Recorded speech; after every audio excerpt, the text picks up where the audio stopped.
Sa aking kabataan, puno ng ligaya, diway punong-puno ng malasakit at saya, walang pag-aalinlangan sa mga pangarap, sa pagsulong ng buhay walang humpay na pag-asa. Ang aking kabataan, tulad ng isang rosas, nagbubukas ng puso sa mundo ng pangarap.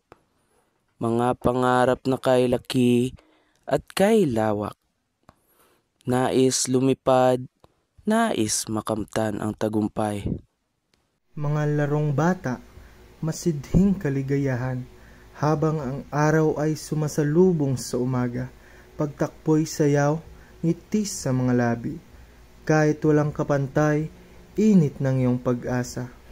Ngayon ay masilayan ang landasin ng kinabukasan, tulad ng batis na dumadaloy ng walang humpay. Ang aking kabataan, taglay ang liwanag, nagsisimula't nagbabalik sa tahanan ng pangarap. Sa aking kabataan, damdamin ay puno ng sigla, mundo'y puno ng himig ng tawanan at talakhak. Mga pag-asa'y tila bituin na kay liwanag, nagniningning sa dilim patungo sa kinabukasan.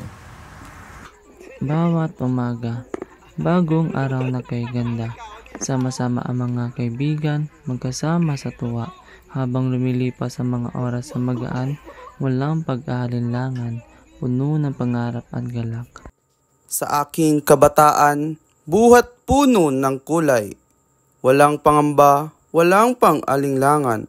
Sa tuwa't ligaya, may larong palabas. Saya't halakhak ang laging kasama. Sa ilalim ng araw, walang hanggang pagtataka.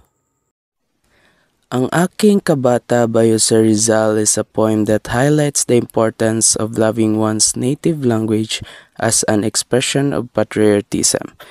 Written during Rizal's childhood, the poem underscores the connection between language and national identity, urging Filipinos to take pride in their heritage. It reflects Rizal's early nationalist sentiments and his beliefs in the power of language and education to unify and empower the nation.